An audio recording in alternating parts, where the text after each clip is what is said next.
Ladies and gentlemen, welcome to Meanwhile Here on Earth. This program features in-depth conversations with the leading names in the subjects of UFOs, abductees, the paranormal, panel discussions, and the very best and brightest of the next generation of writers and researchers.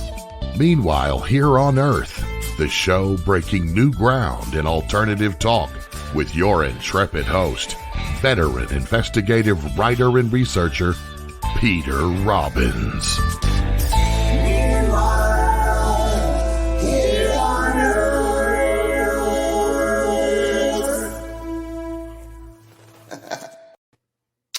Hi there, and welcome to Meanwhile Here on Earth with me, your host, Peter Robbins. You are watching or listening on KGRA Digital Broadcasting, kgradb.com, that is. And should you wish to subscribe to this show, you will also be subscribing to every one of the zillion other shows in their archive. You can subscribe by the month or the year. And if you use my first name, Peter, as your subscription code, you will get 30% off. So, tonight is a special show. Next Friday, the 24th of June, is a very significant anniversary for those of us that follow the subject of UFOs, now equally referred to as UAPs. It's the 75th anniversary of an event that is regarded by historians and lay folks in the field as the actual beginning of our modern age of UFOs or UFO sightings. And that was Kenneth Arnold, a businessman and private pilot who had an extraordinary sighting while piloting his plane in the Cascade Mountain Range in Washington, D.C. A scant week later, even less, something went down, I believe, in the plains of St. Augustine, several dozen miles from the then small town of Roswell, New Mexico. And the man most associated with that event, Major Jesse Marcel Sr., the base intelligence officer, was the one who was authorized to break that story of a crashed flying saucer. Butch Blanchard, General Butch Blanchard, commanding officer of the Roswell Army Airfield, didn't clear that with the Pentagon first, something I will always love General Blanchard for. And within a matter of hours, I'm sure he was castigated for that.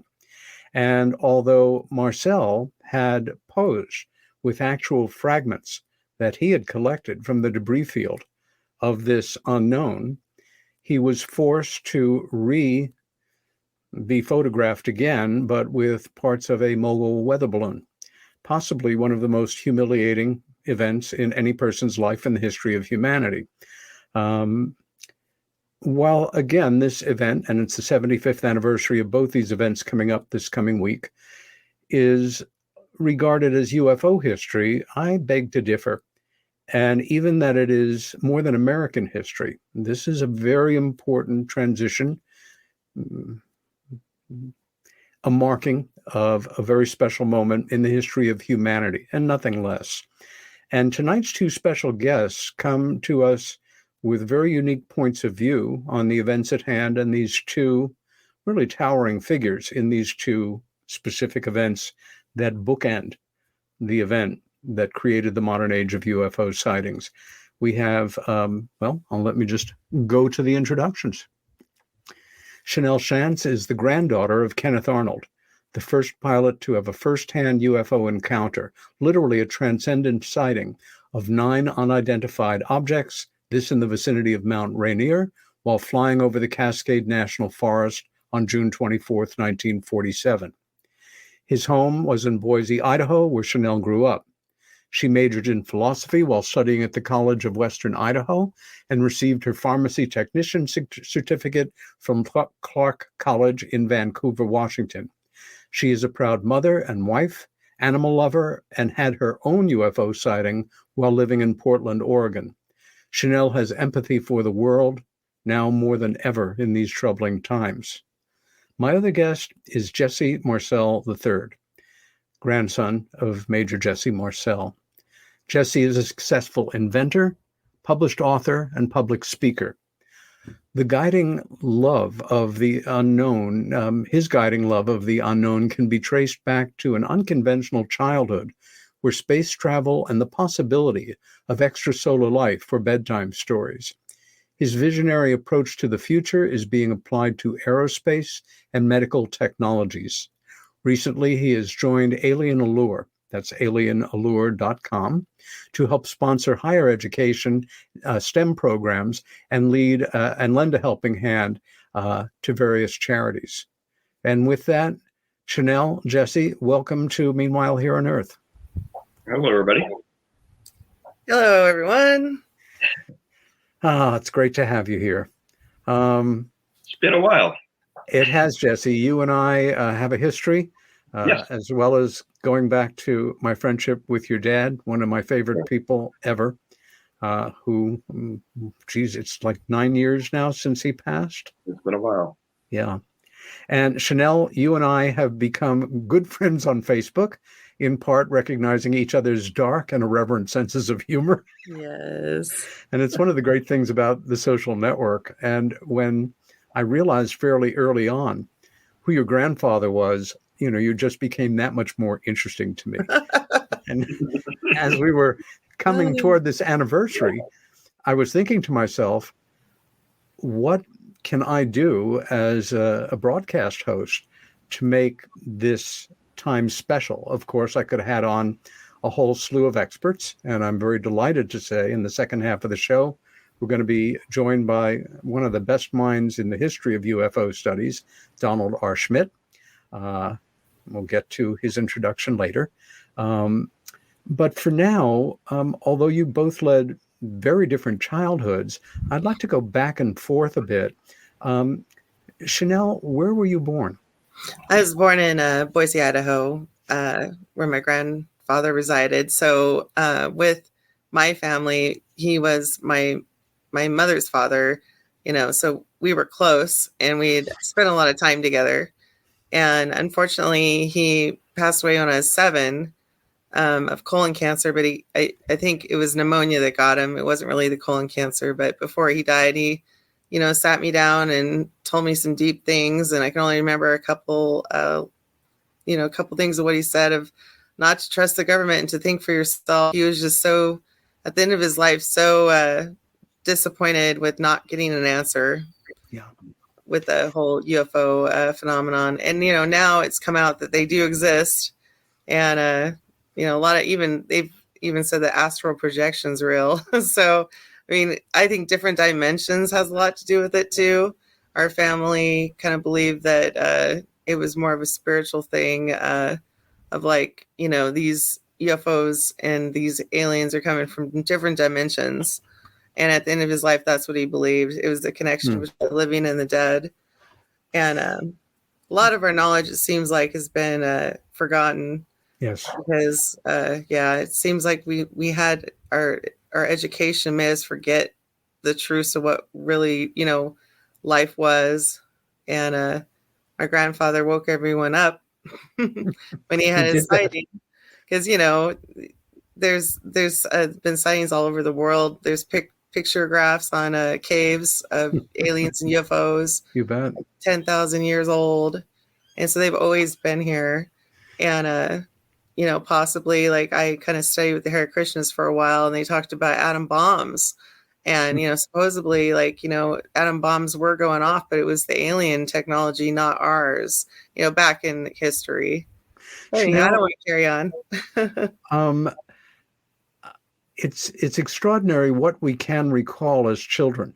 I lost my first grandparent, my dad's father, who I absolutely adored, when I was probably just 9, maybe still 8 years old. But I remember so many small things that we did and that he taught me, and then that I learned about him later in life. Jesse, where were you born? I was born on a naval base in San Diego. That's where I grew up. Not for long. My father was He was in the Navy, but he actually was in the Navy, then Army, then Marines, and he retired actually in a special group. But so traveled a little bit, but from San Diego, Southern California. And I know that you have a sister who, not unfortunately, she is on vacation, and I hope having a great time, or she would be with us. Denise, have you heard from her the past couple of days? We did talk last night. She's really enjoying herself. All I was told it is hot where she's at. Okay. It's uncomfortably hot. Which covers a good part of the world at this moment. Yeah. Any other siblings? Yeah, we have a brother, John, who's in Portland, Hillsborough, out in that area.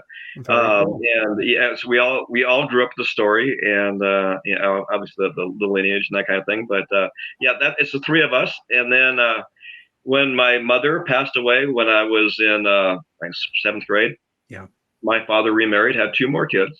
Yeah. And both of those girls are obviously part of the family heritage as far as they're in the lineage of the Roswell.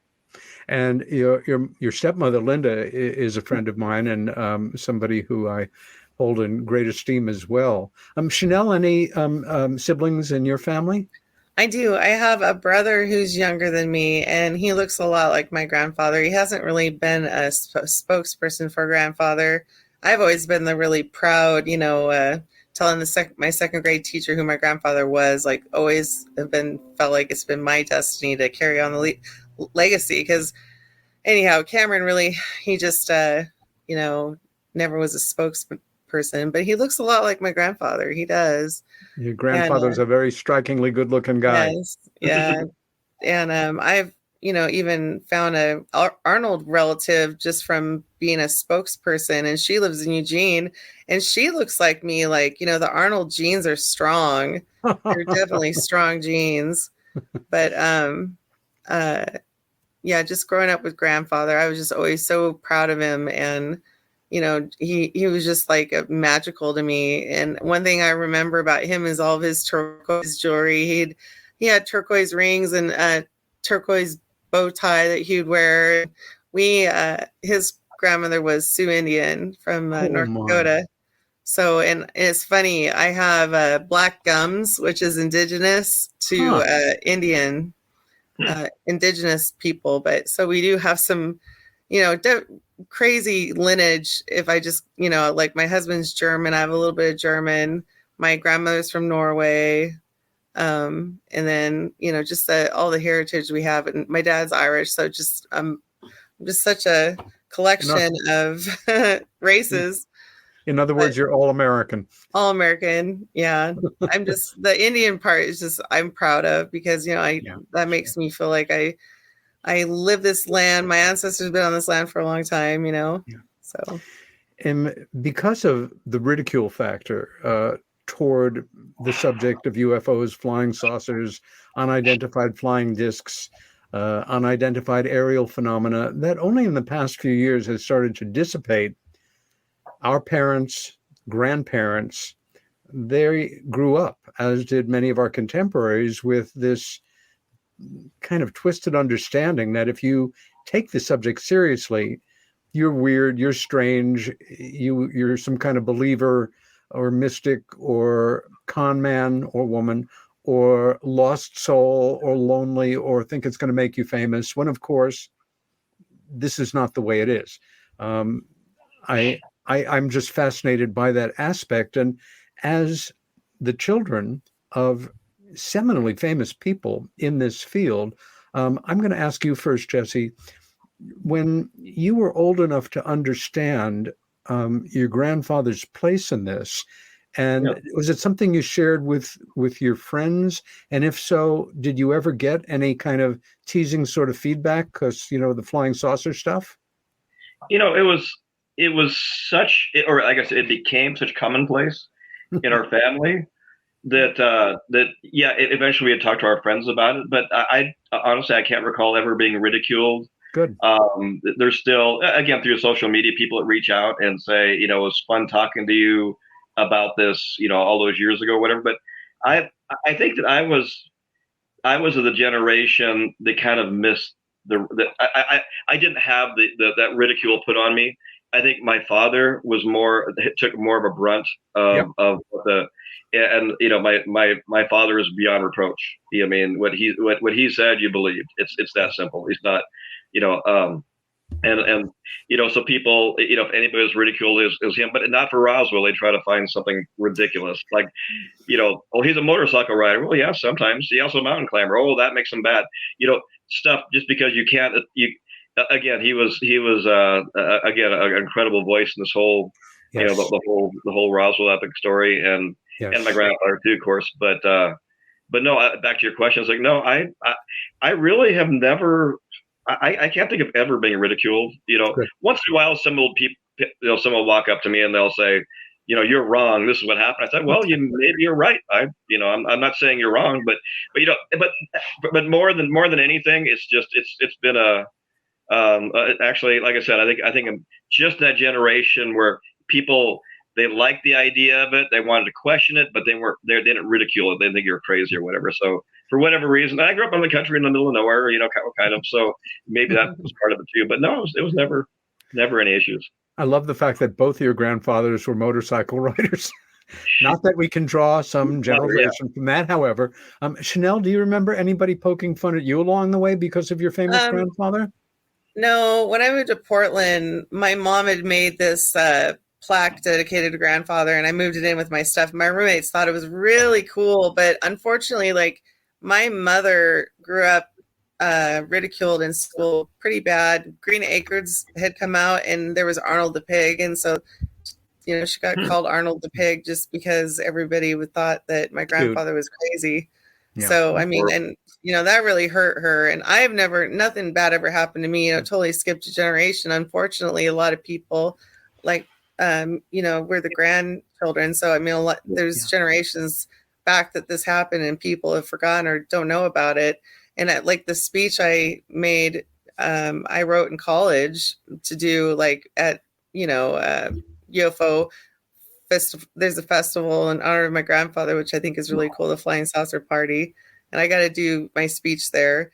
But, there's a lot more to my grandfather's story because he kind of got involved in something else called the Maury Island incident. And some people want to say that was the first UFO, thing that happened to humanity. But my grandfather, at the end of it, his friends died in the airplane that went down in Kelso with supposed UFO pieces on it. And it scared my grandfather so much he forgot to turn his fuel line on in his airplane, took off, and almost crashed. And luckily he landed it because he wasn't getting any gas in his airplane, but he just wanted to get out of there. There was the Men in Black involved in it, and it was it was quite a thing. And it was part of the book, The Coming of the Saucers, that he wrote. But what breaks my heart, I just want to say, at the end of his life, he could have made the copyright of The Coming of the Saucers, and he just didn't do it because he was so disheartened that there was no answer. And he tried so hard in his life to find an answer.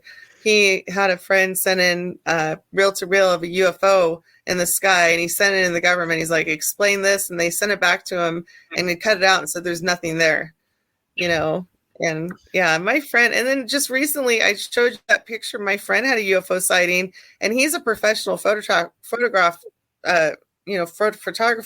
He took 50 pictures of that UFO in California. And my friend zoomed in on that picture too. I wish I would have said that would have been part of the show, because that was definitely a flying saucer in where he was. And of course he sent it to me because he had no idea who to send it to. I said that to you, didn't I, Peter? That UFO? Yeah. Yeah. It's just, I don't know. It's great that photography has gotten so much better, but it is. At the same time, there is a lot of evidence to suggest that the so-called Maury Island event was not fully authentic. Mm-hmm. And people came at your grandfather early on. He radiated integrity. He was a handsome, successful guy. I remember kind of being taken aback when I learned, he's a private pilot in 1947. That was something else again. But he owned 2 aircraft, not one. And again, he was somebody who was hard to take down. He was a successful businessman. Again, a really kind of movie star, handsome-looking guy. In fact, although this is not from that moment in time, this is a bit later. This famous, probably the most famous photograph of your grandfather. And then I love this. It's you holding the same image. And that's the original. That's the original. That's the original. My mom sleeps next to at night. Oh my gosh. Wow. How cool is that? That's the original. There's a water stain on it. It's very, you can barely see it, but well, hold on to that. My mom, the Smithsonian's going to want that at some point. My mom sleeps next to that. I can't get it from her. She just had surgery, and she told me where all the UFO stuff was. And then, of course, her surgery went fine, and I'm keeping everything again. She's keeping everything again. But she gave me the tapes of the 1977 UFO Congress where my grandfather went and he was the honoree there, and he got to meet like Stan Freeman, and I thought that was so cool because finally I got to meet him in 2014. Then he passed away. I mean, it was just like a moment in time to meet him. And he, is part of the older crowd that actually had met my grandfather, and remembered. I told him I loved him at the airport when he dropped him off. I was like, I love you, Stan. And he's like, oh, he didn't know what to say. But I mean, I just respect that guy so much because even for what he did with Jesse's family and, Stan Freeman he was all about the truth. He was, and a good investigator, I love that guy. Like Jesse's father and grandfather. And Jesse, a question for you. As I recall, your grandfather passed at about 89 or so? 86, yeah. 86. Yeah.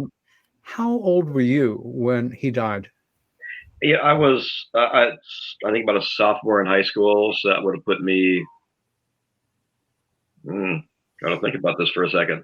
14, 17, 16, 15, somewhere in there. Okay. More like 14, 15, actually. Yeah, that. Sorry. You didn't live in close proximity at any point in your life, but you did spend time with him. Yeah, we were lucky enough. When we were really young, we spent more time than later on. But we'd take the trek and drive from Helena, Montana, actually outside Helena, Montana, down to Louisiana. And wow. Those trips alone, there's a lot of stories behind it. I'm not Roswell related. There were a lot of fun growing up and seeing, all the stuff from.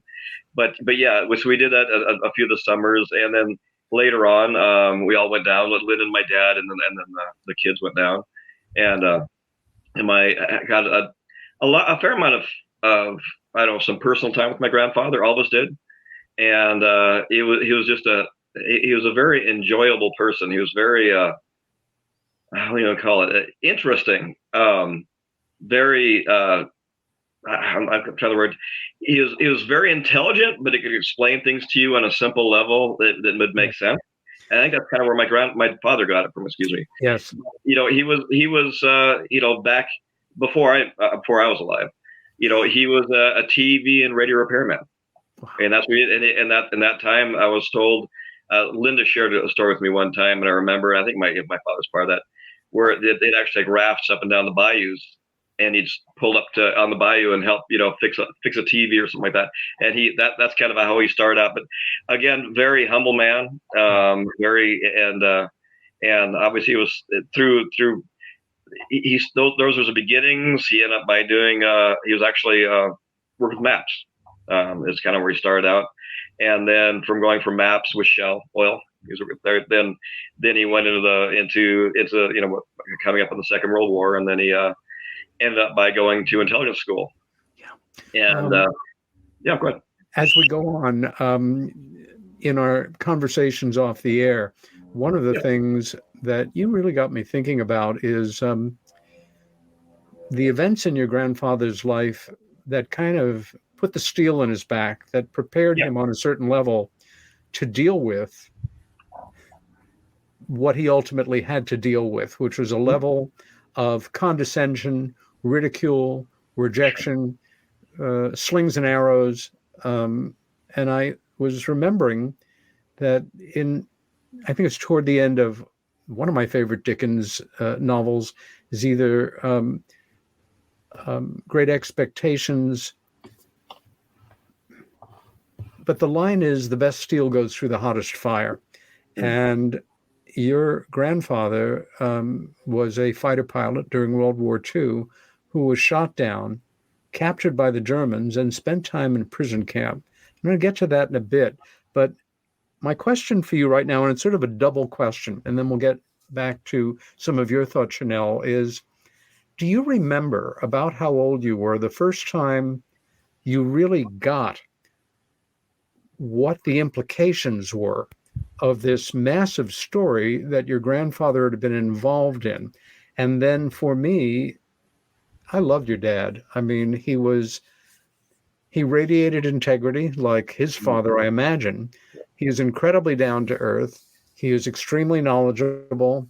He did something most sons are incapable of. He followed in the best parts of his father's footsteps. Yeah. He joined the military to serve his country.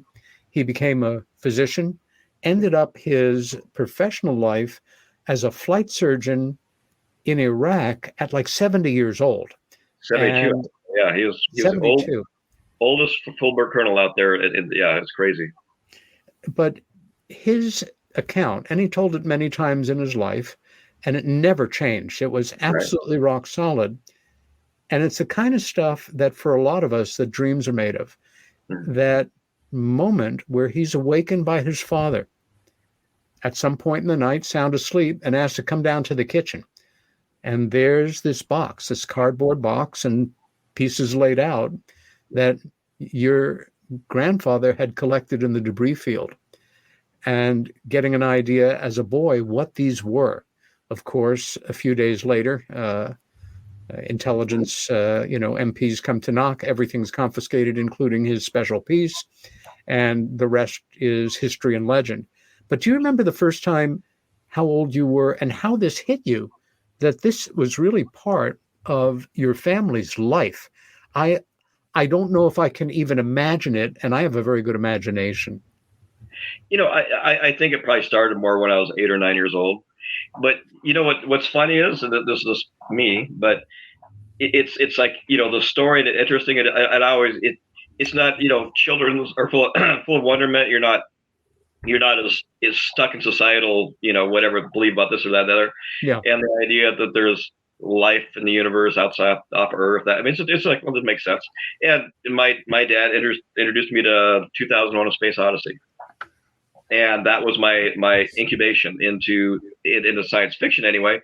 And the Rousel stories kind of went along with it. It's like, well, it makes sense. And of course, I can't say as a kid how much I recognized the difference between science fiction and reality, but it kind of grew up that way. And I always go back to the story where my father really cemented it in, and I would have figured it was kind of the same age he was when he was involved. When he looked at the debris on their floor, and that would have been 11 or 12 years old. In that we always sat down at the counter, had a TV at the end of it, and we watched Star Trek. And I've always the story. It's like what's interesting is when I'm sitting there eating dinner with my family, and we're watching whatever episode that would have been. I'm a huge Trek fan, by the way. Is that as a child, it was never like bad, good. These things are whatever this is. I always envisioned it that I'm a child sitting at a table eating dinner, and there's other worlds where there's other children sitting at a table eating dinner with their families. But it's I always had that kind of a view of it. Of this whole experience. There's no it seems everything was is within your touch of your fingertips. It wasn't and like I said, what's funny enough, it didn't seem extraordinary. It's like we went through it, and we didn't really realize that that doesn't everybody talk about this stuff? It was just common, there was nothing that fantastical about it. But again, that idea that, where that bridge was made between, I guess, where I identified was through Star Trek. Yeah. Shanelle, do you remember about how old you were and what it was like when you first realized on a basically profound level that what your grandfather had seen, reported, and became world famous for, the implications of it, and that this was your grandfather. This wasn't somebody out there in the world who set this extraordinary era in motion. It was him. Do you remember about how old you were and what that was like for you when that really sank in for the first time? It's as far as I can remember. I just grew up believing just because it was a family belief. And it took me a while and, older to agree with my mother that they came from other dimensions, because she said that's what grandfather always believed in. And like when I studied with the Hare Krishnas for a while, they talk about the Vimanas. I think I'm saying that right. The flying Vimanas. Yeah. The ancient, Yeah. in Indian and the bombs. legend tradition. Yeah. The spaceships. Yeah. 5,000-year-old texts, and that's like proof, and I don't study with the Hare Krishnas anymore, but I mean, that's kind of why I got into philosophy, because I really thought that religion was more of an omnistic thing. There's truth in all religions, but they tell you that your religion is the only religion. And it just, I don't know, I feel like there's a lot of problems in the world with everybody fighting over. It's always religious fights, They don't want to say it, but like, in the name of God. Yeah, Ukraine is too Western, so they have Western ideas, and so Russia doesn't like that. And Western civilization in college, here it goes. It's like Russia's going to take over Ukraine. It's sad, but it happens. And yeah, it's sad that we just can't all just be at peace, and the whole world be at peace. And we're always fighting over religion, and we're cursed by the color of our skin too. It just divides us so much. I couldn't agree with you more. Yeah. I think for me, one of the most important aspects of people like us that come at this from different backgrounds, and so many of our friends and colleagues, is that taking this subject seriously and understanding the deep implications for humanity necessitates one to begin to realize that there is so much more that unites us, that we have in common with other human beings, more and more, as the world gets smaller, where we're all more interdependent, where we are assisting in a climate crisis of undetermined outcome, and that if we don't get it together, in the words of Benjamin Franklin, if we don't to paraphrase Benjamin Franklin, if we don't hang together, we will hang individually. And I wanted to go back to Kenneth Arnold's sighting and try to imagine. It's so easy to kind of gloss over this on a certain level. I don't mean it in a disrespectful way, but yeah, Kenneth Arnold had the sighting, etc. To imagine being a private pilot, and he was in the air at that time, because a plane had gone down, and Civil Air Patrol and independent pilots, as well as military, were out in the Cascade, over the Cascade National Forest, which is a pretty wilderness area, to try to locate this aircraft. And it was kind of a quirk of fate that when he landed, there were reporters at the airport specifically to find out, at different airports in the area, if anybody had broken the story. And he told his story.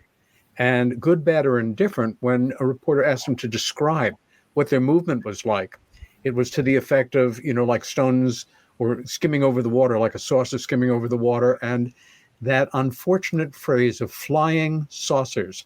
Wait, cup and saucer, flying, haha, that's funny. Where little green men came out from, I don't know. I've never had descriptions of green ones. Perhaps you have. But I came upon an illustration of one interpretation, and artists' interpretations vary widely, of what your grandfather saw, but from the point of view of being closer. He was well in the distance, and the way that he was able to estimate the speed as a good professional was to calculate how long it took them to go from point A to Mount Rainier. And he calculated that they were moving at about, from most accounts, 18,000 miles an hour. Yeah, he is Mount Adams and Mount Rainier. That's pretty fast, but it was a lot faster in 1947, if you know what I mean. Yeah. And this is the image. And I thought, holy shit, if I were flying along and there was no precedent for anything like this, I would be completely gobsmacked. And to just let that image sink in for a moment of what we can only imagine was going through Kenneth Arnold's mind. And when you are flying and you're a pilot, I've had a number of friends who've flown privately and I've flown with them. You've got a lot of stuff on your mind. You've got to keep your eye on the ball and stay focused on the job, or you will die. And that is not what you're after. Shanelle, this is such a lovely picture. Tell us about this photo. That's me and my brother. Our birthdays are 5 days apart. We're two Leos, and grandfather was holding Cameron when he looks like he's about 2, because I look like I'm about 4, but that was a birthday party.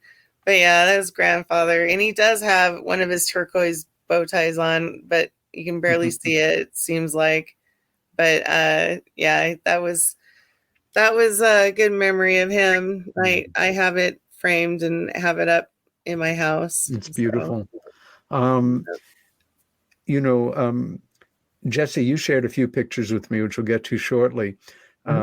Everybody knows what your grandfather looked like, but from a series of pretty much stock shots, he's, a handsome guy in a rugged way. And all of these guys, they look like movie stars in their uniforms. There's something very modest about the American military uniform, as opposed to, all the bells and whistles of the fascists. And it's, it's all business. And Shanelle, you sent me a picture that I'd never seen before, obviously. Thank because you. I'm glad you're going to share it. A family picture, but I thought, this is a great photo. This is now my very favorite photo of Kenneth Arnold. It's my favorite too. Well, that one. There's another one too. Yeah, that's him just out in Boise before all the people moved here. There's fields actually. Now there isn't, but he was just looking up to the sky, wanting an answer. But at the same time, looking extremely sharp. Yeah, a really nice sports jacket. Foot on something called a bumper, younger viewers. Yeah. Which we really should still have. How they conned us out of them, I don't know. What front damage? Right. That's $1,500 because the other car touched you. I'm still pissed off at that. I bring bumpers back. I'm very reactionary. But there is this great. That's one I love. Wow. And, I didn't enlarge it right, but I love that. That's fine. That's mine. It's hanging up in my house. He looks sensational. And Jesse, you sent one of the young Jesse Marcel Sr., which really caught me off guard. Do you know about how old he was in this picture? That had to be 15, 17, I don't know, something like that. Yeah. Well, and kind of a funny story about, like my grandfather is we're primarily French in background. Huh. So my grandfather had to get into the military. He was underweight. And I mean, all those things. It's kind of one of those stories. It's always like there's like they did on Captain America, wherever a small guy he had to get through that doorway for them to take him. I mean, I think it was like 5'5", 120 pounds maybe. So he was a really small person as far as that goes. But yeah, it was all that he had to be pretty young. Yeah, I could tell you, but yeah, late teens anyway. A similar story about my dad. He, like every American, concerned about the war coming on.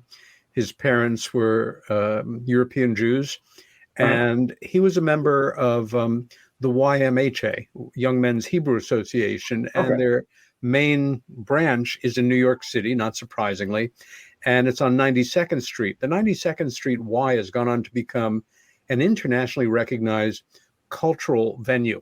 When he was young and a member in the 30s, plays that went on Broadway, they'd bring them there for these young Jewish guys to watch for 10 or 20 cents. And then, these people went on to be stars. And he was just finishing up at a meeting of a club that he belonged to. And they were in the lobby. They come down from the meeting and they've got a big old, a stand-up radio in there. And it's dead quiet, except for everybody listening to these reports coming in from somewhere called Pearl Harbor. Oh. And unlike a lot of guys, he decided to enlist. He knew if he waited, it could be a year or so before he was drafted, but he wanted in, like a lot of young Jewish men, most of whom were not tough guys. He wanted to get over there and kill Germans, and he's a very peaceful guy, but that's the way they thought back then. He was also maybe 120, but like 5'3", Okay. and he had ear damage. And when he went for his physical, the doctor basically said, listen, you don't have to go in. This is, and he said, no, I'm going in. His disappointment was that he tested too high on his basic tests and he didn't go into combat. He was a teacher of radar for fighter plane and bomber operators and operated throughout the States at that point. But he was Army Air Corps all the way, like your dad. Shanelle, do you remember at any point any of your friends growing up thinking or saying to you, I'd really like to meet your grandfather? I've heard about him and, he's famous in a certain way. Or they just accepted that, he was your grandfather and it wasn't that much of a big deal for them? No, really popular here in Boise. I'm pretty popular. They put me in the community paper and, it's a Boise story that happens this time of year. We don't really have newspapers anymore, but usually they, the newspaper would put something in it. And definitely believing in what my grandfather saw in his story. I just want it to be told for the truth. I want him to be remembered as, the first person that started ufology, possibly, because he was the right person in the right place and time. He was search and rescue for Idaho, and he could have swore he could have found that C-46 military airplane that had crashed on Mount Rainier. But what is crazy, like I told you, and I want people to know this, he had his sighting on June 24th. They found the plane on July 24th, and they had the ceremony for the funeral on August 24th. And he thought that was really odd. It seemed like everything was with the number 24 being important. Yeah.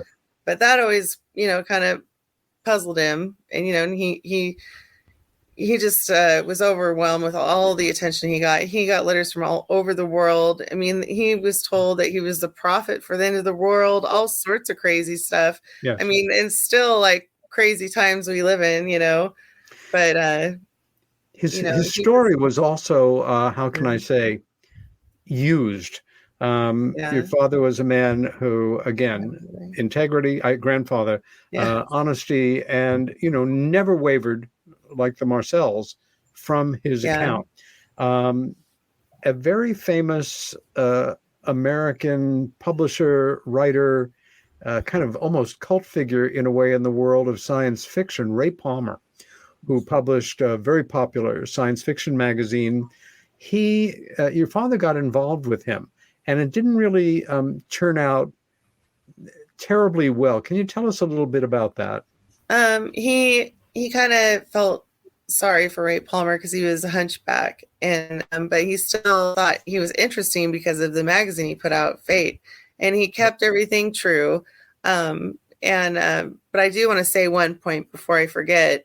In the 60s, Doubleday Books offered my grandparents $50,000 for the story, but they're going to fictionalize it, and he would not do it. And my grandmother was so mad; she wanted that money so bad. Huge amount of money. That would have set me up with money, but he just didn't want his story fictionalized at all. And he was just like a nuts and bolts guy. He just was simple, and he just.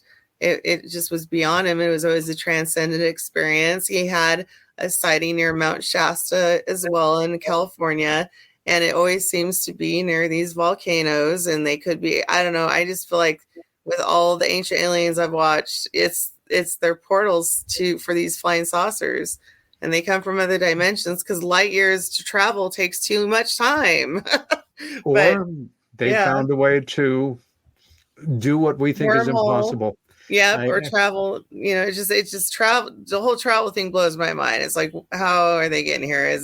That's why I definitely kind of believe in multidimensional beliefs. You're actually on a science level. There is evidence behind the idea that space-time doesn't exist above the fourth dimension, that sort of thing. So the idea that, traversing anywhere in the universe at any point is possible. I mean, we're even breaching, our science is getting close to that. So think of the science of someone else 1,000 years ahead of us, or whatever, even 100 years ahead of us might have done that. So, so that idea, above the fourth dimension anyway. So there is some science behind that. It's because you have this quasi philosophy and these other ideas. Like I said, you bring religion into it and those kind of things. But if you do stick on the science side and you look at it as the realities as we understand them in our universe or multiple universes, it does make sense. That possibly everything from information. We crack that code, or we might be having signals coming from everywhere. We just haven't gotten to that point yet. But again, the science is being at least affronted. We're not asymptotic to that barrier of light speed as we thought we were up until the last few years. We think we can actually get close to, if not exceed, all those barriers without breaking physics. It's just a matter of exactly in a different dimensional sense that space-time does not exist. So you could, really, distance doesn't exist at that point. It's basically. I think some of the factionalism that we see in the world of UFO studies is based on kind of a popularity contest of people who say it's this, it's that, it's this, it's that.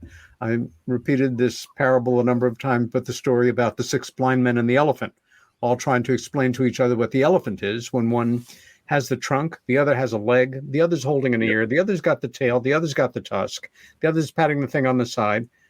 And they're hearing the descriptions of the other guys, and they're all wrong because they know what the elephant is. I think this is part of the overall problem. Now, Shanelle, you had a UFO sighting when you were living in Portland. Can you tell us about your UFO sighting? Yeah, after my first daughter was born, the first job I got was delivering newspapers for a newspaper in Vancouver, Washington. And I lived there, and went to school there. And, I ended up coming back to Boise. But there was one night, the night I quit, I was listening to Coast. It was Art Bell. That's how long ago it was. This is like 2000, sometime in there. And I was delivering newspapers. And then all of a sudden I noticed this green and blue, huge, like disc-like thing. And all the lights are moving, all hovering, like in a couple fields away from me. And I was just like, oh my God, am I actually seeing that? I'm listening to Coast. And I kept telling myself, that can't be there. That can't be there. And so I finished my route and it kept staying there. And I kept looking at my watch going, oh my gosh, you're going to abduct me or something. But, I was very aware of it. And it just stayed there, hovering there. And then it went and disappeared. And I quit the next day just because it freaked me out so bad. And, I quit because I saw a UFO.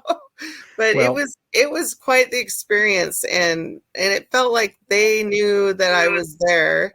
What time about, day or night, was this? God, it was like 4 or 5 in the morning. Okay. Yeah, I had to get up early. I went to bed at 9 and had to get up 2, 3 to get the newspapers. Well, so you had, the added challenge of, I had a UFO sighting, but you are now the only person I know who had a UFO sighting while listening to the Art Bell show. Yes, that's one for the books. It is, yeah. You've also reminded me that Fate magazine, which is the oldest paranormal and UFO magazine in continuous publication, certainly in American history, maybe the world, began exactly a year after your grandfather's famous sighting, and its very first issue dealt with Kenneth Arnold's famous sighting.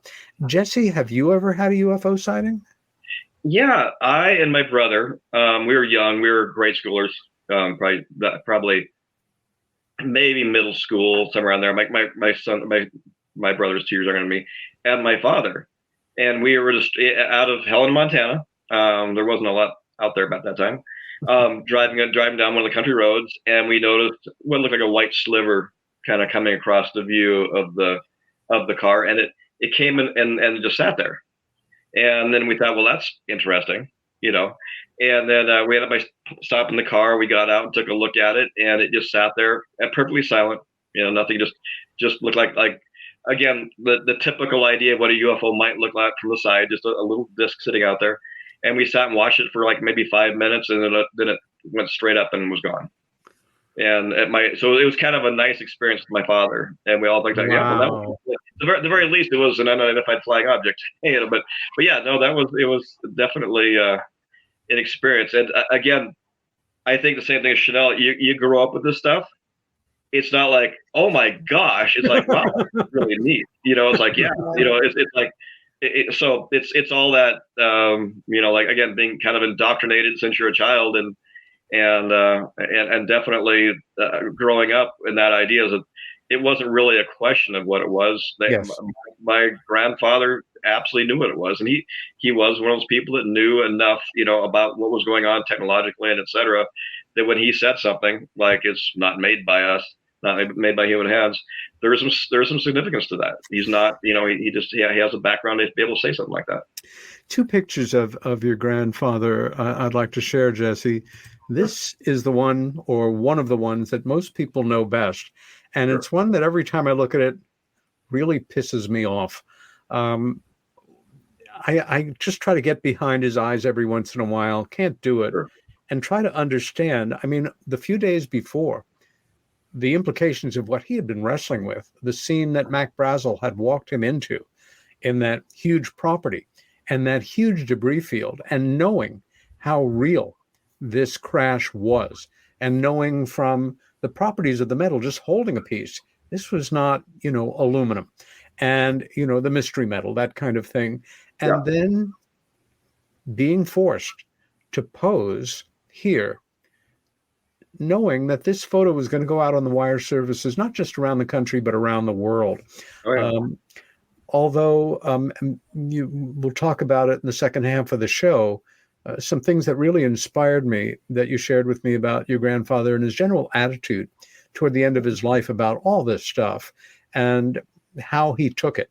That Paul David's and Don Schmitt's wonderful film, Roswell, of any UFO-related film I have ever watched in my life, and like you guys, I've seen a lot of them, deals more, I think, accurately and with more empathy and more humanity about the implications of having the courage to come forward at that moment in history and simply stand by what you saw and what you experienced, to the slings and arrows of outrageous fortune and being attacked culturally by your colleagues, by people who were your friends and no longer want to be your friends, estranged from so much of what you long to be part of. Anyway, it's a wonderful film. I recommend it highly. A photo of Jesse Sr. toward the end of his life. Yeah. Still, you know. Did you mind if I add a little bit of backstory with what you were just talking about? Yeah, please. The previous picture. It's like, this is just something that comes up. It's like, you know, when you imagine my grandfather by himself in a car driving out to the field after already seeing some of the debris at the local at the police office, and at that time looking at it and not understanding what he was looking at. But he was looking at, this is kind of strange, it's interesting, checking the records. You know, when you went back, it wasn't nothing that we didn't have anything go down out there. And I keep thinking about at that time out in the middle of nowhere, driving his car out to this debris field, and then looking at it and realizing that this is very significant and very interesting. And, you know, as the story goes, it's like, yeah, he brought home some home before returning to the base to show my father and his wife. And he, you know, the whole reason was that, yeah, this is going to be swept up, it's going to be gone. So I wanted to have you guys a chance to take it. But when he went to right before that picture was taken, he actually thought that, my goodness, they're actually going to bring this out. They're actually going to say this is something that happened. And my sister picked this up. Is it, if you look at the pictures, you know, where do you look when you're having a picture taken of you? You look at the photographer. You'll notice that every single picture here, my grandfather's being someone's, I don't know, yelling at him, but telling him to put up take a picture because he's not looking at the cameraman. And like I said, Nope. I think it's very significant what my sister discovered that thing. You're right. Millions of pictures. This isn't a regular picture. This is a complete setup just on that part. And not like a I said, single one. You're absolutely right. He thought that before he walked in that room down the hallway with the MPs behind him, he thought, damn, wow, this is amazing. And then he walked in the room and realized it's not going to be amazing. So I've been set up. Yeah, it's part of the story. But again, obviously I never met your grandfather, but I was lucky enough to not just know your dad, but I could say I considered him a friend, which I do, but I'm much prouder of the fact that he considered me a friend. And, like a lot of us in the work, we really got together at events, at conferences that we were speaking at. The last time I saw him was early May, maybe even May 4th, May 1st, right in there at the end of Stephen Bassett's brilliant disclosure event at the National Press Club, a citizens disclosure event. And that was, it was the morning we were all leaving the hotel, and you took a picture of me and your dad.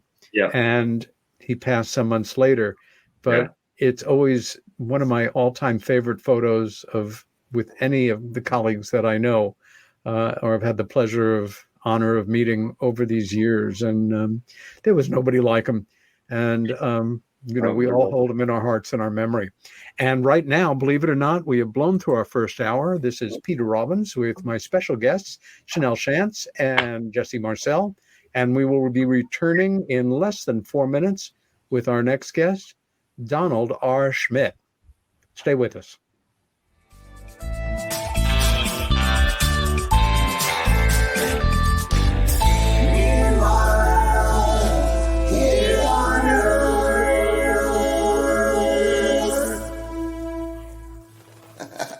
Hey members, the new KGRA DB app is now available on iOS and Android devices. Gain on-demand access to any KGRA DB programming. Download any show directly to your mobile device to listen or watch on the go. Go to the App Store and search KGRA DB. Scrolling all day, time can disappear. Wanna make it count? Why not volunteer? Posting pics of your food, that takes up time. Time, you got time to binge all of season 9, though it got so bad. Time, you got time. We're gonna grow back and be the same browse you had. Just a few hours to keep families from harm. Help us end home fires, but sound the alarm. Volunteer for a day to install free smoke alarms in your community. Discover the Observation Deck, a one-of-a-kind virtual event platform that takes video conferencing to the next level by using avatars to navigate a campus. There's so many areas and activities to choose from. There's a 1,000-seat auditorium, an expo hall, a nightclub, and even a beach. So come attend a conference, take a class, or hear a lecture on the incredible Observation Deck campus. Go to theobservationdk.com.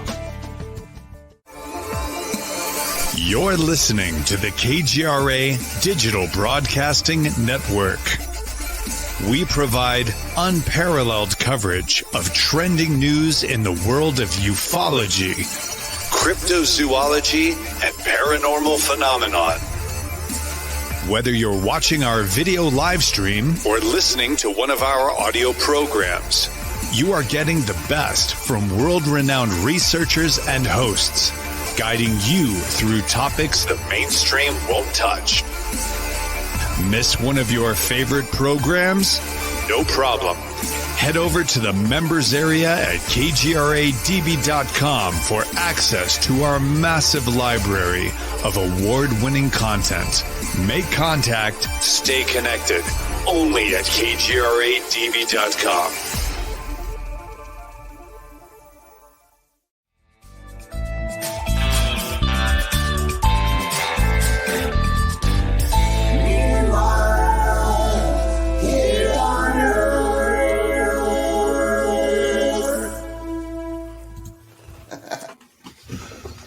And welcome back to Meanwhile Here on Earth with Peter Robbins and my special guests, Shanelle Schanz and Jesse Marcel III. And joining us now is Donald R. Schmitt. Don is the former co-director of the J. Allen Hynek Center for UFO Studies in Chicago, where he served as director of special investigations for 10 years. Don was a special investigator for Dr. Hynek prior to that. A 7-time best-selling author, his first book, UFO Crash at Roswell, was made into the Golden Globe nominee movie Roswell, which we were just talking about. And yes, right. And his book, Witness to Roswell, was the #1 best-selling UFO book in the world for 2 straight years, and with good cause. He's also the co-founder of the globally famous International UFO Museum and Research Center in Roswell, New Mexico. He is also a dear and esteemed friend and colleague. Don Schmitt, welcome to Meanwhile Here. Welcome back to Meanwhile Here on Earth. You're a regular.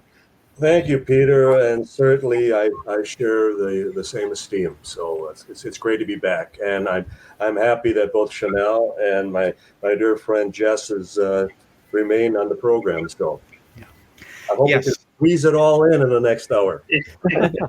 I know that you were auditing the show for a good part of the first hour, yes. And when I was thinking about who I wanted to join us, we've got a lot of good competition in here. You're best known for your work on Roswell, but you have been so deeply involved in the world of UFO studies and very familiar with the Arnold incident and its implications, and really the worldwide reaction it set in motion. And I'd like to turn a good part of this second half of the show over to you in terms of your thoughts, your commentary, questions that you have for Shanelle and Jesse about their famous grandfathers, about Jesse Jr., and where we stand right now as we're on the edge of the 75th anniversary. I know, and to think that the 25 years ago was the 50th. Yeah. But the saddest aspect of that is a good number of the witnesses from the 47 incident were still with us. Yes. Yeah. I remember how many of them left town. They didn't want people coming to their very doorsteps. And as many people of the press, as I recall, there were over 300 media people who descended on Roswell at that time. And a number of the debunkers had, slithered in. And, from the desert. To, say anything to our faces. It's always behind our backs. And one of the things, and I posted the question for Jess, because one of the things that they're claiming right now, and I always issue them the challenge. If you feel you've won the war, why do you continue to engage us? Right. You've won the argument, you've won the day, but you cannot even allow us to commemorate an anniversary without you still trying to remain relevant. And sorry, it's falling on deaf ears. And because all you can do is spin and twist and manipulate the words, such as in the case of Jess, both his grandfather and his father. And in fact, just this afternoon, I saw posted, again, a nobody, an absolute nobody who's never been so much to New Mexico, let alone read any of the books or talked to any of the witnesses.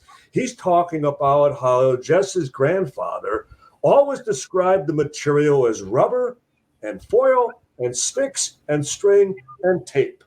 And it's like, boy, did I miss that interview. I mean, after all these years. After all these years. So it's like, how do you get away with that? Yeah. Because if we just misspell a word, you're jumping down our throats. Yeah.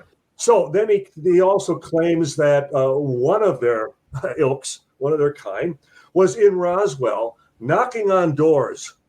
And because nobody would talk to him, obviously there was no story to tell. Well, okay, let's just think back for a moment. This city, Roswell, shared territory with the first atomic bomb squadron in the world at that time. Amen. And you think that all of them grew up very suspect of the government, thinking that They would send in moles. They would send in, like they would call, like in the past, revenuers who would come in and test them at times. See who's talking. See who's got loose lips, so to speak. And they have this continuing attitude that they rise up and stand above everyone else. And if they don't talk to me, then obviously there's nothing to tell. It's like, crawl back under your rocks. You know, it's the only place we recognize you. Again, you don't know history. You don't know military history. And sorry, for those in the know, they realize that all you're doing is perpetuating as far as lies and myths on your part, and has no basis in reality, no basis in fact. You want to talk logic? I mean, I just spelled it out. And so they're not going to ever win the war. They don't win the battles.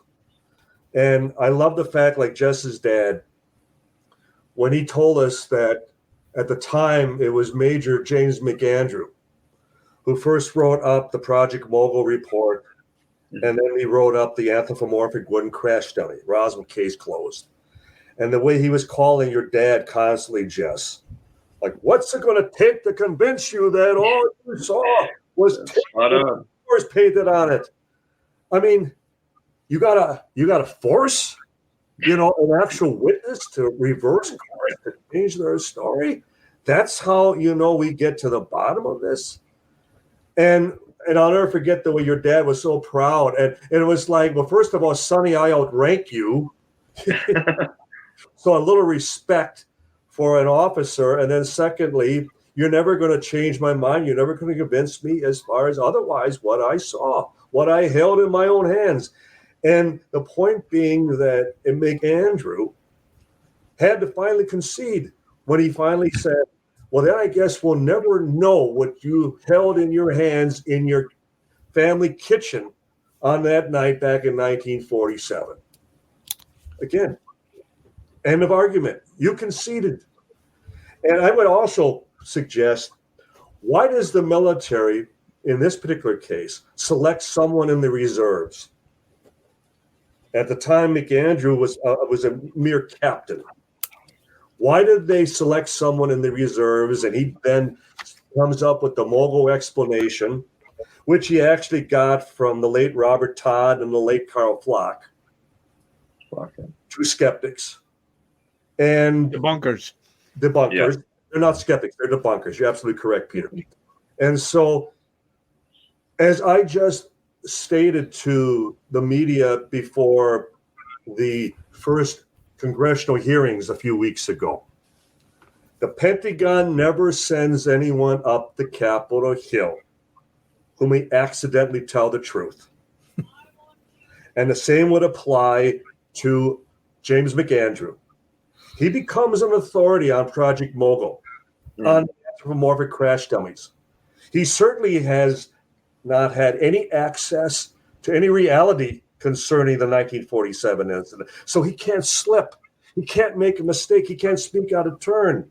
All he knows is Project Mogul and Project High Dive and Project Excelsior, the two crash dummy projects. So they're safe. That's why they're selected.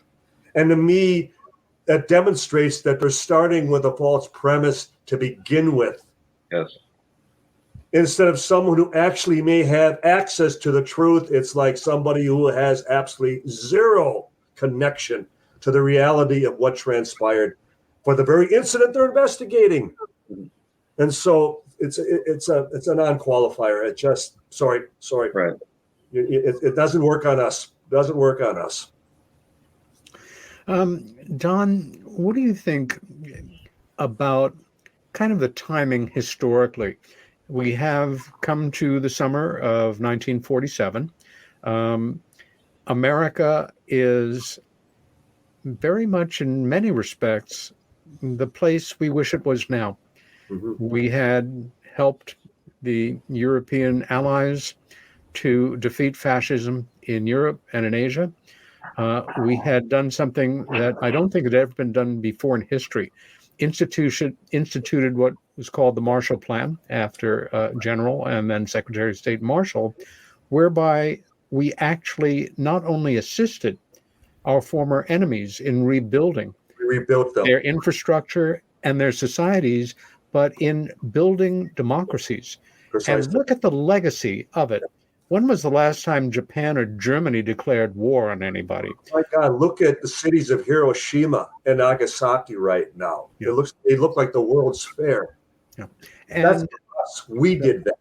yes, in great part. We defeat and then we rebuild.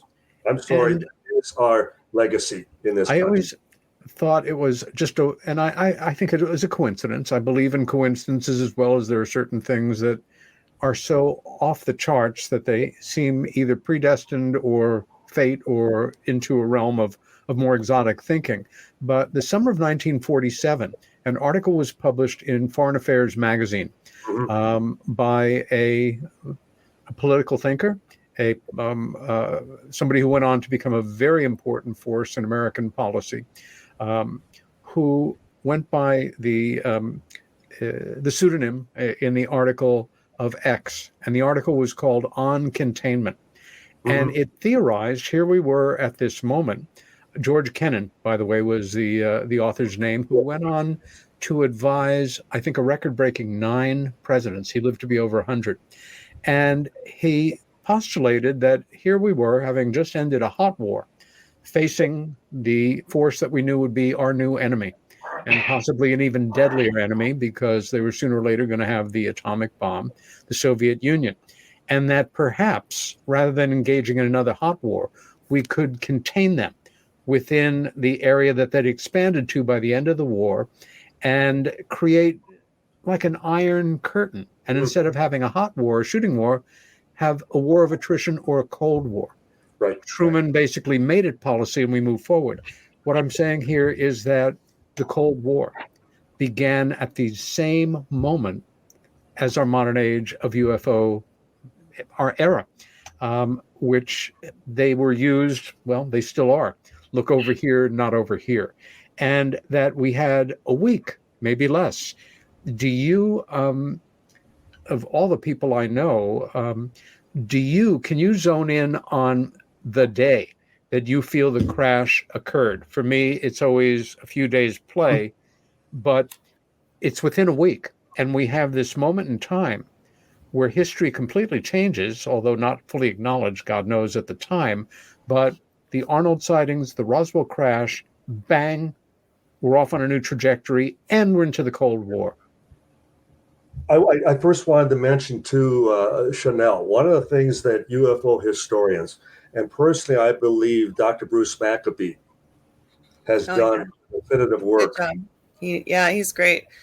He did 3 minutes in June, and unfortunately, see, that's like a lot. Bless you. That's how long his sighting was 3 minutes, and I kind of lost track on Ray Palmer, but Ray Palmer needed more to write about instead of 3 minutes. 3 minutes of seeing a UFO. So the Maury Island thing happened. My mom has always been defiant on it. It's a fake. It's a hoax. The UFO material looked like sludge from a volcano, and but it was shady because the 2 military men that were there to look into it, they crashed in Kelso. Their plane went down. And that scared my grandfather. But anyhow. It was all because Ray Palmer paid him $200 to go investigate it in Seattle, the Maury Island thing. But, and they're kind of connected to the Chehalis Flying Saucer Party, where they want me to go again this year, and speak and do a speaker panel. And that's great. It's, in honor of him. But, I hope that I'm doing a good job, Well, one of the things that I've suggested to Bruce and a number of other historians, what they need to do is demonstrate that, aside from the Arnold sighting, that most of the sightings at that time were craft in formation, that they were more often seen flying in formation, as though upon their first arrival that it was either to protect one another, we can speculate all we'd like, or a show of power. Lest we forget that even in 52, the DC, as far as overflights in July at that time, a week apart, there too, objects in formation. So this set a theme shortly thereafter that UFOs typically were seen in multiple, as far as multiple craft. And it's one of the reasons that the Arnold sighting stands through that period of time. And then leading up to Roswell, I often point out that anyone could go to a public library and pull out all the microfilm, the microfiche of all the newspapers from June 24th leading up to Roswell, and the banner headlines day after day after day through all the major newspapers about the flying discs, about the flying saucers. Wow. And they were scrambling P-51 Mustangs with first the hope that they might be able to bring one down. And then after that, they would show pilots mounting 35 millimeter camera on the front of the airplane with the hope of at least capturing something on film, that type of thing. So Roswell, what's most fitting about Roswell is that it happened in the hotbed of all military activity at that time. I always point out when I lecture, especially on college campuses, and if the faculty is present, I'll always raise the question, where was the first atomic bomb detonated? And you'd be surprised how many of the learned, academia, well, of course, Japan. No, how about 2 hours west of Roswell? Yeah. And then you had ongoing atomic research at Los Alamos. And you had all the testing of the captured German V-2 rockets at White Sands Proving Ground. And then at Roswell, the 509th, first atomic bomb squadron in the world. And neither Jess or I could emphasize enough the fact that this was a composite squadron where they selected the best officers, the best pilots, crew, doctors, nurses for a reason. And the fact that Jess's grandfather was head of intelligence of the 509th, all with the top security clearance for the atomic bomb. That would have made him the #1 intelligence officer in the U.S. military at that time. Yep. We can't deny that. As much as, again, the scoffers like to, knock him down to size to their level. And to have experienced what we've based on all the timelines and the Daniel Wilmot sighting down in Roswell that afternoon, and the weather, we finally acquired the records from the Stallion Weather Network at that time, and the severe lightning storm that came off the Southern Capitan Mountains was between 11:30 the same night that we were trying to pin down, and that would be July 2nd. July 2nd, 1947. And Brazel, the ranch foreman, he's not the owner, he's the foreman. Right. He's in charge. He doesn't have a hired hand. He would have a number of the neighboring boys like Timothy D. Proctor, 7 years old. They put you on a horse as fast as you can walk back, at that time. And that was the extent of his help. And he waits until his chores are finished for the week before he comes into Roswell. Sunday, that July 6th. And who should pick up the phone from the sheriff's office after Brazel? Unfortunate for the military, he speaks to a member of the press, that being Frank Joyce from radio station KGFL. So it's already leaked out. And Brazel already talked about the bodies, the horrible stench at another location. So as Jess, I'm sure, related, who picks up the phone? Mm-hmm. His grandfather. He's having a sandwich at the PX at the time. But I can't emphasize enough also, it's a 4th of July holiday weekend. Most of the personnel are home on leave with their families. They're not testing anything. Nothing is reported missing. They're not on standby should anything be reported. And after Major Marcel takes the phone call and he goes to the courthouse to check it out firsthand, and he returns back to the base, it's important enough that he alerts the very base commander, Colonel William Blanchard. How dare you? It's a holiday weekend. What are you bothering me over this weather balloon? I don't care if you don't recognize it. I mean, check it out. And the point is, then why doesn't Blanchard dispatch a couple grunts, a couple of enlisted men to just to humor Blanchard? No, he sends out Major Marcel, and he sends out the head of counterintelligence, Captain Sheridan Cabot, who was an expert on foreign technology at that time, already suggesting that they don't know what this is. So that's where the logic comes in. So before anything is even recovered, all the pieces are suggesting that this was something extraordinary. And that's just performing due diligence, just doing your historic homework and being able to demonstrate that, gee, they're sure not acting like this was a balloon or anything else conventional. And for anyone, as Jess, and I'm sure I know you've been out there as well, Peter, who's actually been out to the debris field. And that's why we had the scene in the movie.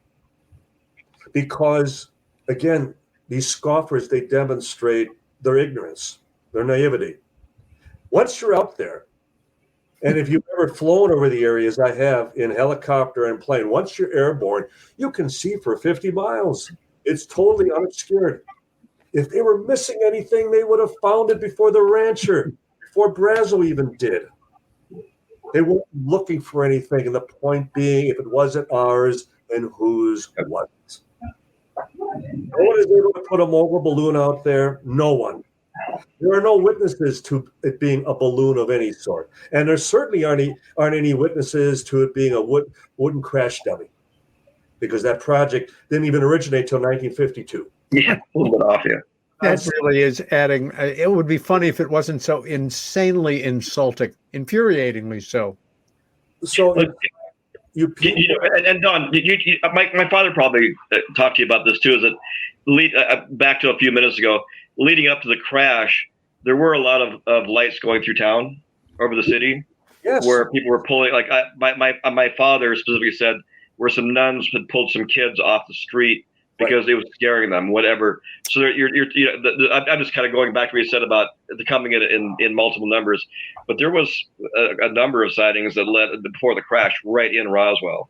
Exactly, exactly. And in fact, we found clippings that there had been unknowns tracked over White Sands within days leading up to Roswell. So there's a lot of stuff. New Mexico again was the hotbed of military testing and research. So to me, it's always made perfect sense.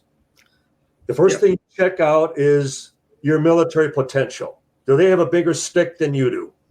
And what better place than New Mexico? And as we've also speculated, that very flash from Trinity is still traversing out through the galaxy as an intelligent signal. Is that the beacon? Is that the one thing that alerted them and brought them here to begin with? Yeah, I know it's speculation, but why not? Why not? My father and our discussions, like I think my grandfather too, but a lot of that was that same idea is that that whatever it is, that was definitely, we had reached a certain point in our evolution, and that would make sense that maybe we're more interested to come take a look at that point. I'm going to jump in for a moment and ask Shanelle and Jesse, and no reason that this happened, but now I'm curious to know, Shanelle, if your grandfather ever mentioned or referred to, or any reference that he made to Roswell, and Jesse, any memory of your grandfather or your dad reflecting back on Kenneth Arnold's experience. Shanelle, you first. No reason it should be, but just curious. Yeah, no, I think he believed that it was whatever happened, and getting back from what Don said, it has to do with the atom bombs going off. Something alerted them to crash here. And my grandfather believed that was true. I remember him saying that was, that was, they made it look fake, but it hadn't been a flying saucer. And just to bring this up, I didn't see this. My husband saw it. There were we had some UFO sightings over the pandemic in Boise. And one night there was a Black Hawk helicopter chasing a UFO in the sky. The next night they crashed. And, you know, it's like we saw them chasing the UFO in the sky. My husband did, you know, and I didn't. But anyhow, it's just, you know, they just don't ever release anything anymore about UFOs. And that I had a couple of UFO sightings over the pandemic. My husband saw that one night. And then I saw a group of about 8 flying saucers disappear into the sky. And wasn't able to get a picture. But yeah, there was a lot of weird things happening during the pandemic too, you know. Anyhow.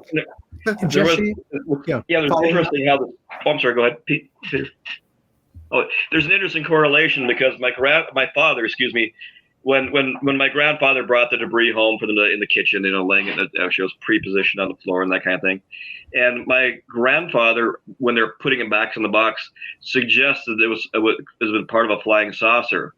And my dad didn't know what that was, which is interesting because your dad or your grandfather coined that phrase, and my grandfather already knew it days later. So it's interesting how that kind of came together. My dad, or my grandfather, or my dad, was saying, he'd never heard of a flying saucer before. Fascinating. So it was because of your grandfather's description. Yep. And I've told Jesse and Denise, like our grandparents wanted us to be friends. You know, they made it happen. They're like up in heaven in the other dimension, making us all connect. You know, I love Denise. I've met Jesse, and you know, I reached out to them just because of who they were. I was just like, oh my gosh, we got something in common. You know. Absolutely, very much so. But Jesse, that's a wonderful point. As somebody that loves language and is fascinated by the derivation of terms, that term, flying saucer, had only been in use in the English language for less than a week. Right. Yeah. And your grandfather was already familiar with it. He already knew it. Yeah, because it had been written up in some of the newspapers, and it was actually a reporter by the name of Bill Bichette. Yep. With Oregorian, who, upon interviewing your grandfather, Shanelle, then he came up with that very term, flying. Yeah, he described him as rocks if you'd skip them on water. And then the reporter said, "Oh, that sounds like a flying saucer." So it was the way he described him. Jess, I know I've told you this story in the past, but I think for Peter's audience, because it just is so symbolic of what as I've often described your father as an officer and a gentleman. Yes. I mean, I never have met someone with as good as a heart as your father. Thank you. And it was demonstrated. This was in May of 1990. And we had talked to your dad numerous times about being hypnotically regressed. Oh, sure. To go back to that night, relive that experience. And we were working with the late Dr. John Watkins, who was professor emeritus at the University of Montana at Missoula. Okay. And he was the hypnotherapist who got the Hillside Strangler to confess under regression. Oh, geez. So it became highly recommended, and we interviewed him, we talked to him, and when he agreed to do this, we were very, very optimistic. And we did this in front of a film crew from NBC Today Show. They asked if they could witness, if they could film it. Well, for the better part of the afternoon, it was like it was professional resistance, doctor against doctor. He just had a very difficult time taking your father as far as into a deep enough trance that he was comfortable with that. He finally took your dad back a few years before that. And your dad is describing where he went to pick up a pecan pie for your father. I mean, for your grandfather, excuse me. And it fell off the bike. Oh. And your father was devastated because he so wanted to please your grandfather, his father. I believe that. And then when his dog died, shortly thereafter, he talked about that. So we went from just a couple years before where we brought him up to that early morning of July 8th, 1947, out in the kitchen. Now, mind you, this is just 4 years after your grandfather has passed away. Yeah. 4 years.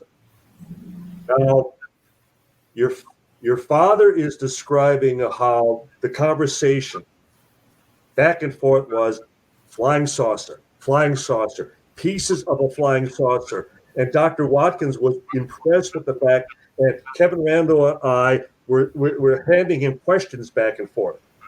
And he was passing notes back to us that he was reliving this in the first person. He wasn't describing what he was observing. He was reliving it. Okay. Well, it was wonderful. It was like we were observers watching it take place.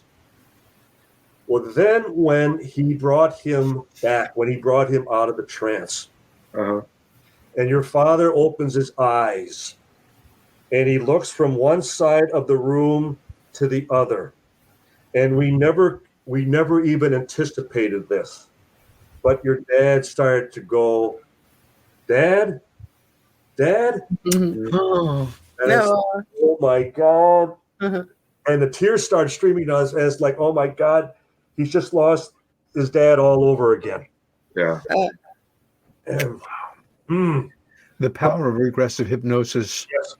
I say it as somebody who's observed quite a number over the years I worked with Bud. Absolutely. Can be overwhelming. And I know from my few experiences, and I waited several years till I was good and ready to do it. And I did it with outstanding practitioners on 2 occasions, Bud included, and a wonderful New York City police detective, specially trained. I was 14 again. I smelled the smells. The phrasing I used were words and phrases I would never use as an adult. And, you know, when you were speaking before about the dynamics of formations and good deductive reasoning on why we should expect to see these things and why they might have appeared in formation, I remember in the 70s, at whatever point in my development as a researcher and consuming literature, that I thought, this is, I don't know if it's a vindication or a validation, but this very first event, this very first sighting was a formation, not the same formation that my sister Helen and I had, but it was a formation. There was something in that for me. Jesse, I want to go to something that we were talking about. May I just quickly interject? Yes, please. We never did see that on television, that regression with your dad, because Brian Gumbel, who was the host at the time of the Today Show, decided it was too controversial.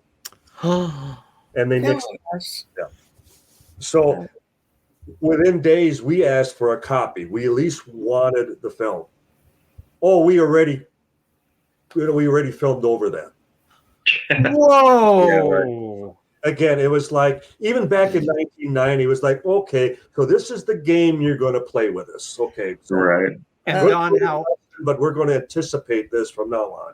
How interesting that a scant dozen or maybe 13 years later, Gumbel falls in love with the subject, is brought in as the front man for the series of 3 very well-funded, very professionally done sci-fi, which I'm proud to say I initiated with the one on Rendlesham, but followed by Tex.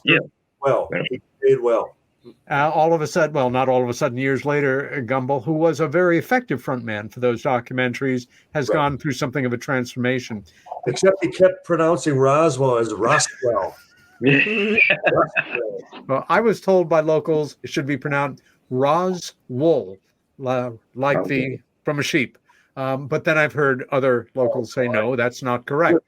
Even from the witnesses, it was always Roswell, because that's how it's pronounced, or that's how it's spelled, Roswell. Jesse, we were starting to talk about something that we had talked about in an earlier phone call, which I found very moving and at the same time very logical. Your father went through the fires. I mean, allegorically, actually, he was castigated. He was literally burned at the stake. He was the sacrificial individual that was always going to be associated with How could anybody be so dumb as to mistake a balloon for some spaceship from a foreign planet? You know, this poor guy, blah, blah, blah. Your father went through something a lot more intense early in his life. Your grandfather, a lot more intense, which was, again, as a World War II fighter pilot. He was shot down, and he was captured by the Germans and became a prisoner of war. And that became a reference point for him. Can you reflect on anything that you deduced that he said specifically to you about how that impacted on his ability to move through what he had to with this Roswell stuff? Well, as being a younger child, I must have been 7, 8, 9, somewhere in there. And I remember my grandfather on the couch. This is in the home in Homa. And he's on the couch, short sleeve shirt, sitting there, and it's in midday, and he's literally in tears, literally having a hard time holding it together. It's like, what's going on? Everybody's like, little kids, keep away or whatever. But we all ended up by going fishing. There's a bayou behind the house, and so as kids, we were lucky enough. That's a lot of time. It was some more intimate time with my grandfather on the banks of a bayou with a fishing pole. Made with a bayou stick, a bamboo stick. They weren't real, but and we're talking about it, and it was like as a child, I was kind of confused. What's wrong? Did something happen? And he held a lot of weight on his shoulders from World War II. Because of being an intelligence officer, he was deeply involved with Boxcar and the dropping the bomb. And it's kind of, he even has it's a dollar bill where every member of the Boxcar signed it, and it's like a short snorter. He was like, you owe us if we make it back alive from this mission, you owe us a shot of that's going to be an emotional show, a shot of liquor. Is how that came up together. But it was actually, he blames himself for the deaths of everybody for the Boxcar. And that again, mind you, this is many years after the 47, but that weighed on his heart and soul more than anything.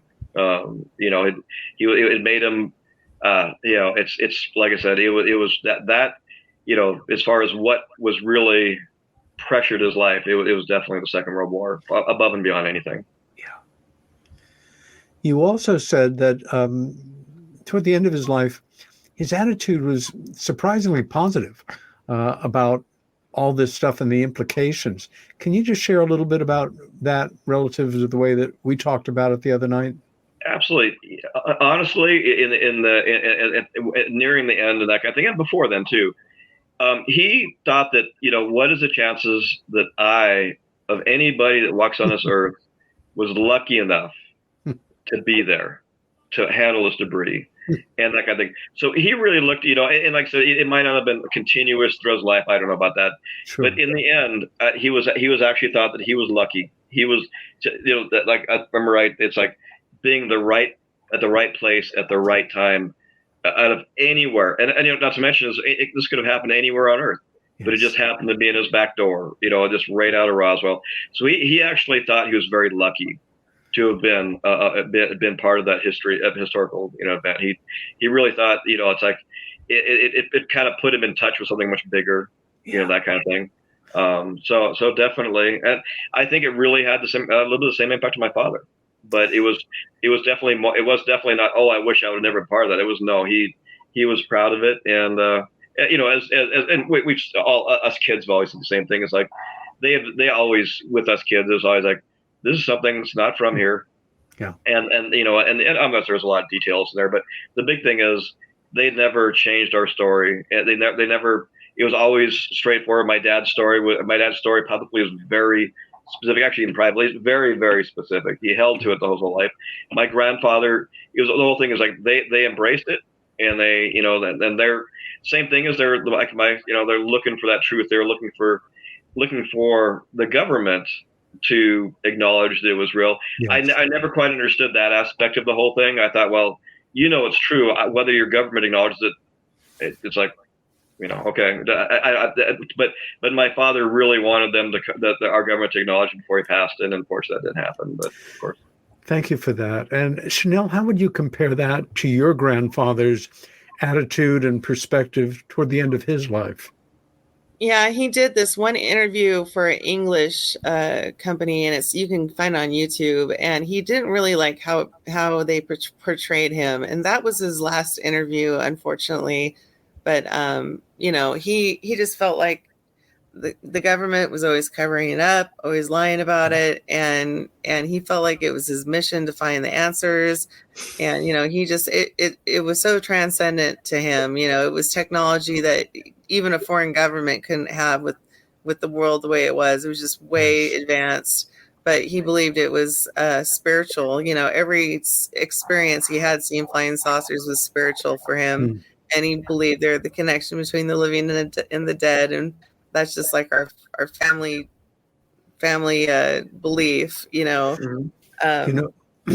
That's so interesting to me in kind of a symbolic way, because here we are at this profound moment in the subject having risen to a level of public discourse in the media, in the halls of power, on the internet, friends, neighbors, family, that it never had before, with ridicule falling away in a seemingly more open time. But I think a lot of that is a kabuki play where it's stage managed, and the seeming more open is more active than the actual openness. But that one of these seminal figures had basically a more ethereal perspective, and the other a more nuts and bolts perspective. And here we are, Don, where arguments are raging and factions are growing stronger. Two major fields of play: those who see, welcome the Space Brothers, they're here to help us, this is all good, anybody associated with the government can't be trusted. And at the same time, people in earnest, with, I think, good motivations, seeing that we need to approach this in an analytical way, whereby we can bring on more people from the academic world, from the world of what I'll call official science, major figures worthy of respect in the media on both sides of the aisle, as well as elected officials. And they're not, these areas of factionalism are not getting smaller. In fact, I think it's fair to say, and it's one of the reasons why so much of the conflict right now seems supercilious, that we're dealing with a myriad of explanations. And in the terms of the ones that are actual life forms, as opposed to other explanations for UFO phenomena, who knows how many civilizations, kinds of beings, groups, and all of their motivations or relationships with humanity or takes on us. It's like trying to unbraid a cable. And this is something that I know you'll be dealing with and addressing twice next month in the two most major forums dealing with this subject of the year in this extraordinary 75th anniversary, namely your involvement, of course, with the Roswell UFO conference coming up on the 4th of July, long 4th of July weekend, a very special event, and then a scant week later in Denver for the International MUFON Symposium, where we'll be get together again. But what an extraordinary moment this is, and how interesting that Kenneth Arnold and Major Marcel kind of emblemize these two beginnings of these factions. But speaking of moments, just imagine if we would be having the citizens' hearing in Washington today. Somebody needs to send Steve Bassett another $1 million. And the one thing that we wouldn't let them get away with is the fact that they're pigeonholing the subject. They're only addressing it back to 2004.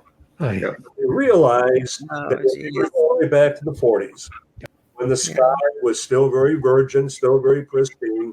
There were no drones. Jets and rockets were in their infancy at that time. There was little other alternative explanations that could apply to this new technology. And so my concern is that they're still going to use earthly technology as a fallback. That's why they're limited to strictly the last 20 years. Okay? Now, we can't let them get away with this.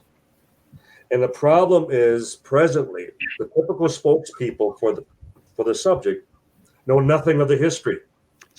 They're the upstarts. They're people that they're film producers, and they're someone who maybe already has all the answers, so they would claim. But to me, that's the ultimate human arrogance. The idea is like Will Smith in Independence Day jumping in the cockpit and just be able to fly that thing like he's done in the 104. Yeah. Kick E.T.'s butt. Suggested that life from other planets should almost appear magical. That you're standing there and you're going, my God, how did they do that? How can they do that? And that level of wonderment and the idea that, the powers that be in Washington, that if we can't control it, then we deny it. We sweep it under the carpet. We will discredit witnesses to that effect. And that genie is out of the bottle right now. They've acknowledged there's a phenomenon. There's something there. But what we have to push now are for congressional hearings that enable whistleblowers to step forward.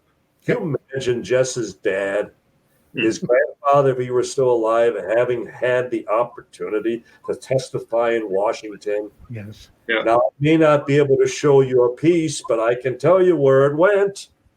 And maybe we need to, sending people in. I mean, Bill Clinton just admitted that he sent Sandy Berger to Area 51, find out if they have the bodies there. Okay. That's how it's done. But you don't believe them when they say no. That's the problem. Because, again, that's what they are instructed to say. We have to always remember that, and I keep reminding people in the media, whenever you speak to someone in the government / military, you're always speaking to someone who is highly compartmentalized. Right. They only know what they know. And what they need to know. And what they need to know. And that's the advantage you and I have, Peter, and I would have added certainly Jess and Shanelle as well. We can come at this from every angle, every direction. Mm-hmm. Yeah. We're not restricted. We're not limited. And that's the mistake that the media is falling right into this same, shell game. We're only talking to people that give us the answers that we want or that we're looking for. We need to take this back to the 1940s where it all began. Mm-hmm. And I don't want to do that because it would open up the biggest granddaddy of all UFO cases, that being Roswell. Yeah. Also to understand that no matter how open things seem to be, and it is terribly exciting on the surface that starting a relatively short period of time ago, a report was issued that acknowledged that the Pentagon now took the subject relatively seriously. Wow, light year difference. Let's bring out, the celebratory flags. But in fact, you can bet as much as you want that more exotic aspects of this subject will be fought tooth and nail to even be referred to even go on the record, to even have a presence in this dialogue. UFO abductions, crashes and retrievals, hybrids, actual cover-ups, threats, stories that are so never better documented than by Don and Tom Carey in their remarkable series of books. Kevin Randall as well. But how can I say? Witness to Roswell and the Children of Roswell, for me, and I'm looking forward to getting my hands on the most recent edition, Don, when I see you next month, these are seminal works that every American should read. Everybody in the world should read them because they're such well-documented human accounts. And for those people that say, well, we really can't trust witness accounts. And I hear this trotted out regularly by folks who should know better. When there's a car crash, everybody remembers something a little differently. Yeah, but they remember it. Right. And the differences can be relatively minor. And you're out of business then. Yeah, exactly. And the fact that as far as the entire judicial system, as far as that everyone is, afforded due process. If eyewitnesses don't matter, sorry, that's all history is based on. Yeah. Some of the best moments, and I mean, when I say best, I mean most impacting, most memorable, most moving, and most believable memories I have of more UFO conferences than I can count, attending over 40 years now, are ones where Don and Tom spoke, but with some of these individuals on stage or accessible, in the common room where we could sit and talk with them. Most of them, a good number of them, gone now. When I spoke to them, the ones that I've was lucky enough to be introduced by you and Tom to, many of them were already in their 80s. And you hear one after the other, and you understand these people are not interested in being on television. No. They don't want a cent. No. They're not looking for fame and glory. They want to have their account on record before they die. That simple. Just These imagine, things have determined how their lives have gone. Just imagine the case of Frankie Rowe. Father was a crew chief with the Roswell Fire Department. And for no other reason than she handled a piece of the memory material, and that she has the military come to their very home and threaten them. And she lives as far as with that level of fear and intimidation all those years. And then for the first number of years that she talked about this, she couldn't help but break down. She always did it as far as she would weep about how they threatened to kill them, that they would take them out in the desert. They'd never see their parents again. And she calls me on a Sunday afternoon. This was just 2 years before she died. And she says, I just did something probably very stupid. A gentleman called up, said he was on his way back to Arizona, and he wanted to stop by. And I told him it would be okay. Well, I assured her that let's find out who it is. I'm sure they're not going to hurt you in any way at this point. At your age, why would they even, they want to meet you. Let's see who it is. And the gentleman pulls up, Frankie very coyly, she opens the door, and he's standing there. And he happens to be the very son of the officer who threatened her back in 1947. His dad is long gone, and he introduces himself, and from behind his back, he pulls out a bouquet of flowers, hands it to Frankie, and says, if my father were still alive, he would want you to have these. So it's like, what possesses again, over a damn weather balloon? It's like, stop it. Right. Stop it. Again, you're not relevant. You provide nothing of any intellect. That argument was already shut down. Why they've had to come up with 4 explanations to begin with. 4. It's like, take your pick. No, I'll take the one that all the witnesses stand by, and that's the flying saucer.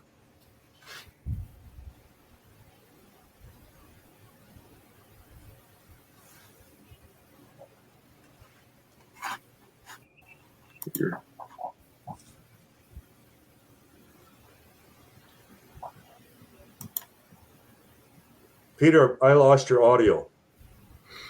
I can't hear him. I can hear you. Oh, okay. I'm actually moving my mouth and words are coming out now. We bring the show to an end now. I can't thank you enough, Shanelle Schanz, Jesse Marcel, dear friend Don Schmitt, for this time. Remember what we've talked about here on Friday, 24th of June, and on July 2nd. Important anniversaries coming up. Otherwise, if you've enjoyed the show, please tell your friends. See you next week. Stay well. Stand up for what you believe in. And whenever possible, be kind to each other.